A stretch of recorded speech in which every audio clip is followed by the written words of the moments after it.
Salut les gars les filles, on m'a demandé de faire des pantoufles en épis de maïs, mais on m'a pas précisé le modèle. Donc moi j'ai fait un modèle montante en fausse côte anglaise. J'ai utilisé deux pelotes de laine blanche et une violette, des aiguilles du numéro 6, une aiguille à coudre de la laine et des ciseaux. Tout d'abord, on va commencer par monter les mailles avec les deux fils ensemble et en laissant un bout pour pouvoir coudre à la fin. Et je montais 31 mailles pour faire les montantes. Je vous dirai après si vous voulez pas les montantes. Donc on monte 31 mailles de cette façon. Et une fois qu'on les a montées, on va tricoter donc avec le patron de fausse côte anglaise, c'est-à-dire 2 à l'endroit, 2 à l'envers. Toujours comme ça, 2 à l'endroit, 2 à l'envers. Et à la fin, on finit toujours par 2 à l'endroit et 1 et 1 à l'envers. Et donc, en faisant ça, on va tricoter comme ça jusqu'à temps qu'on arrive à peu près pour une taille 38, parce que moi j'ai fait pour une taille 38, jusqu'à ce qu'on arrive à une hauteur totale de 20 cm à peu près. Quand on arrive à cette hauteur-là, on va commencer à diminuer des mailles. Donc on va diminuer pendant 4 rangées, on va enlever 2 mailles à chaque rangée. Comment on les enlève? Tout simplement, les 2 premières on les prend ensemble et les 2 dernières on les prend ensemble. Et cela pendant 4 rangées. Donc on va se retrouver à 23 mailles. Si jamais vous ne voulez pas des montantes, vous faites dès le début 23 mailles et vous tricotez. Au lieu de vous arrêter à 20, vous arrêtez à 25 cm de hauteur. Pour commencer à réduire la pointe de la pantoufle.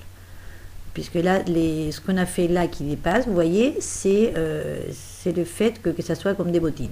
Donc si vous ne voulez pas des bottines, vous faites 23 mailles et vous tricotez jusqu'à 25. Alors vous voyez maintenant, dans les fausses côtes anglaises, il y a toujours une rangée verticale, vous voyez, de mailles à l'endroit. On va essayer tout le long de garder cette rangée des mailles à l'endroit. Donc là, à partir de là, on va enlever 4 mailles, mais cette fois-ci, on va les retirer sur la même rangée et on va essayer de faire en sorte, voilà, de les prendre entre, vous voyez, entre les rangées des mailles à l'endroit.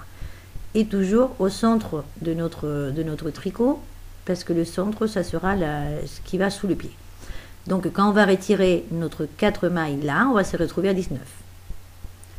Ça c'est sur cette rangée. La suivante, donc c'est celle qui revient, on essaye de garder le même dessin, le même patron, d'accord, de cette rangée verticale, voilà, à l'endroit toujours, et toujours surtout à l'extérieur pour pouvoir, parce que c'est ce qu'il y aura au-dessus du pied. Donc pour diminuer les mailles, on les prend ensemble, aux endroits où on a dit.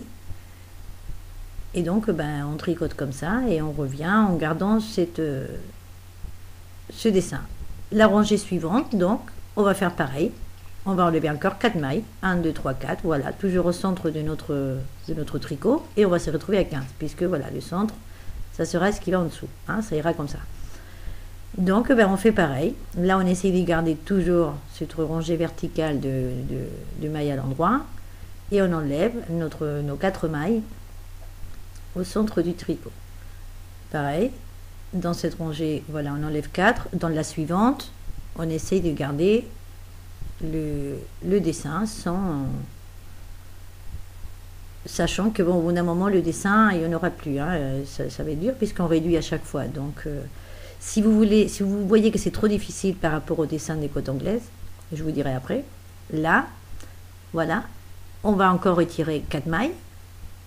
C'est 3 fois qu'on retire 4 mailles. Et là, pareil, on va essayer, comme on peut, voilà, là, on va prendre peut-être de mailles de cette rangée, fameuse rangée verticale à l'endroit, puisque ça ne sera pas possible sinon.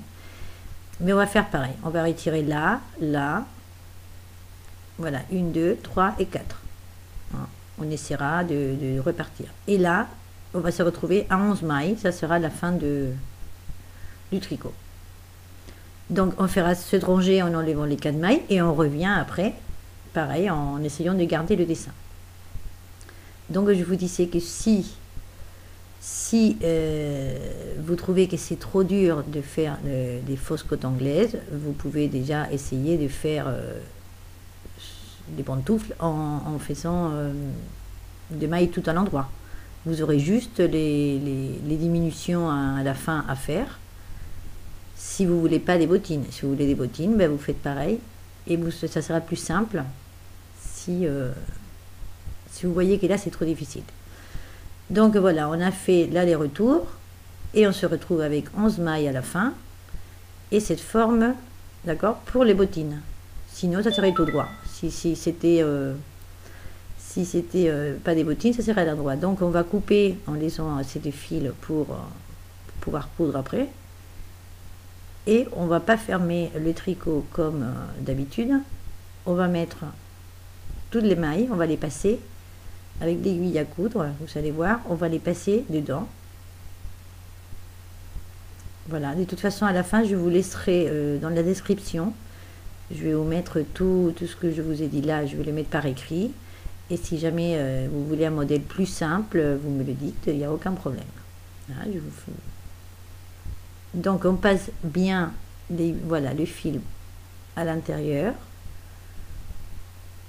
toutes les mailles.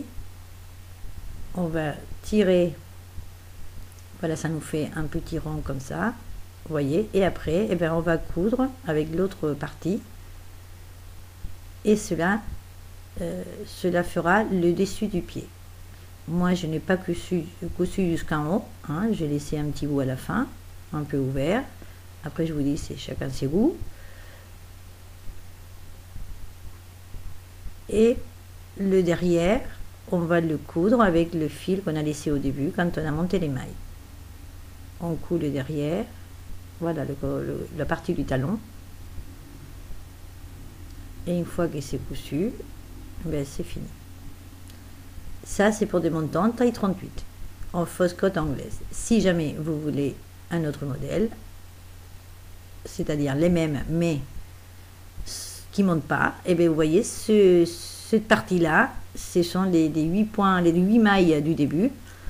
Donc on les enlève et ça vous donne, si vous les mettez pas, voilà, si vous mettez que 23 mailles, et bien voilà, ça vous donnerait ça. Si c'est pas clair, je ne sais pas si c'est clair ce que je dis. Si c'est pas clair, vous me tenez au courant et je vous expliquerai un peu mieux. Bon, en tout cas, j'espère que ça va vous servir quand même et que cela va vous plaire. Et je vous attends de toute façon dans ma prochaine vidéo. Au revoir, à bientôt.